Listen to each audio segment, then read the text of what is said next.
نے یہ بالکل واضح کر دیا، اور ہم جو زوار امام زمانہ یہاں موجود ہے، ہم انتظار ان کا کر رہے ہیں، اور 1400 سالوں سے ہم انتظار کر رہے ہیں۔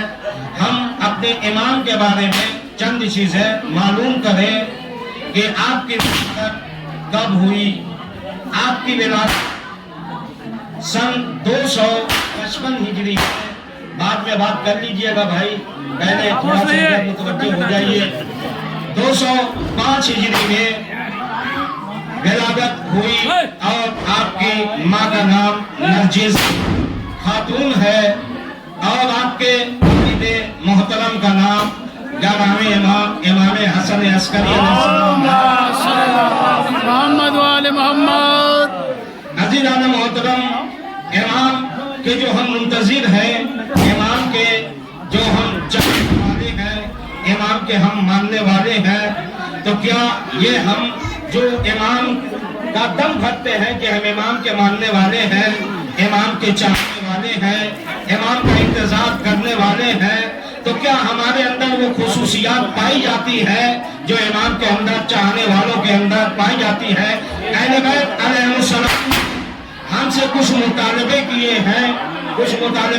ہیں کہ اگر آپ امام زمانہ کا انتظار کر رہے ہیں تو سب سے پہلے اللہ نے قرآن میں کہا ہے کہ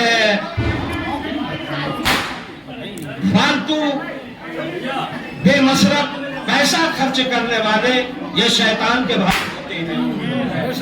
یاد رکھیے کہ یہ مبارک شب ہے، اس میں کہا گیا ہے، اہل بیت علیہ السلام کے ذریعے سے اہل بیت علیہ السلام نے بتایا کہ جیسے آج کے دن دعائے کمائل کی بڑی تاکید کی گئی ہے، اور اتنی تاکید کی گئی ہے کہ اگر انسان روز نہیں پڑھ سکتا تو وہ ہفتے میں کم از کم ایک دن ضرور پڑھے۔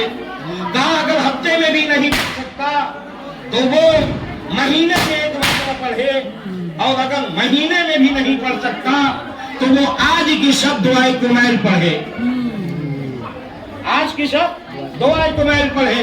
یہ دعائے کمائل کی عظمت ہے۔ اور پھر آج کی شب میں ہمیں بتایا گیا کہ 3 مرتبہ سورہ یاسین آپ کو پڑھنا ہے۔ سبحان اللہ سبحان اللہ۔ 3 مرتبہ آپ کو سورہ یاسین پڑھنا ہے۔ یاد رکھیے کہ کربلا میں 2 طریقے کے تھے، ایک وہ تھے جو انتظار کر رہے تھے کہ ذکر حسین ہو، ذکر اہل بیت ہو تو ہم دل و جان سے سنیں، اور دوسری طرف وہ لوگ تھے کہ جو انتظار کر رہے تھے کہ امام کا ذکر ہو تو ہم تالیاں بجائیں، ہم باتیں بجائیں تاکہ ذکر ہو۔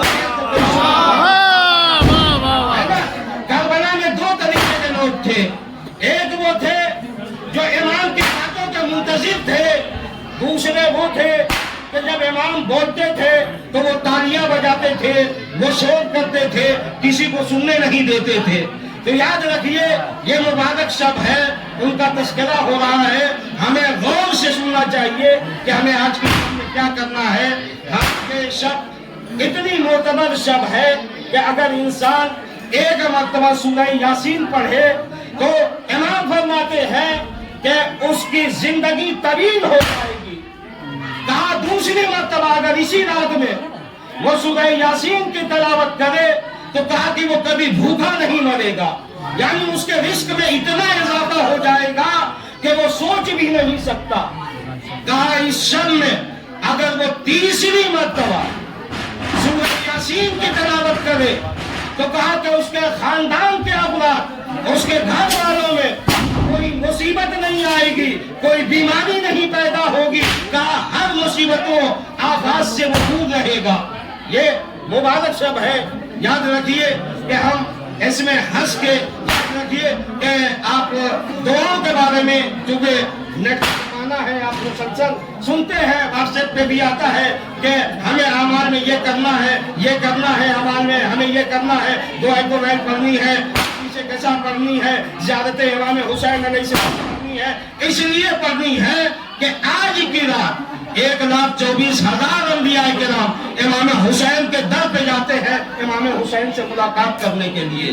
آج کی شب میں اور آج کی کنڈیشن میں اگر زیادت واسع کوئی انسان پڑھتا ہے تو اسے 1,24,000 انبیاء کرام سے مصافحہ کرنے کا ثواب ملتا ہے. یعنی دیکھیں کتنی عظمت ہے اس شب کی. لیکن ہم کیا ہے کہ شور میں پڑاکوں میں یاد رکھیے کہیں تاریخ میں آپ کو نہیں ملے گا کہ یہ پٹاخہ جلائیے اور اپنے پیسے کی بربادی کریے. آپ کو کہیں بھی لکھا ہوا نہیں ملے گا کہ آپ پیسے کی اپنی بربادی کریے. بلکہ قرآن میں آیا ہے کہ بے جا پیسہ خرچ کرنے والے وہ شیطان کے بھائی ہوتے ہیں. شیطان کے بھائی ہوتے ہیں. تو یاد رکھیے کہ یہ ذکر اہل بیت ہو رہا ہے, چند لوگوں کے لیے ہو رہا ہے. یہاں بیٹھ کے معلوم کرنا ہے کہ ہمیں کیا کرنا چاہیے. اب 11 چیزیں امام علیہ السلام نے کہا ہے کہ جو ہمارے چاہنے والے ہیں اگر ان کے اندر یہ خصوصیات پائی جاتی ہے تو سمجھ لینا کہ میرا ہے. اگر یہ خصوصیات نہیں پائی جاتی تو یاد رکھیے وہ سمجھ لینا کہ میرا نہیں ہے. یہ امام فرما رہے ہیں. اور یہ چند چیزیں ہیں وہ میں آپ کے سامنے بیان کر دے رہا ہوں. آپ اپنے دل پہ ہاتھ رکھ کے یہ سوچئے گا کہ کیا یہ چیز میرے اندر پائی جا رہی ہے.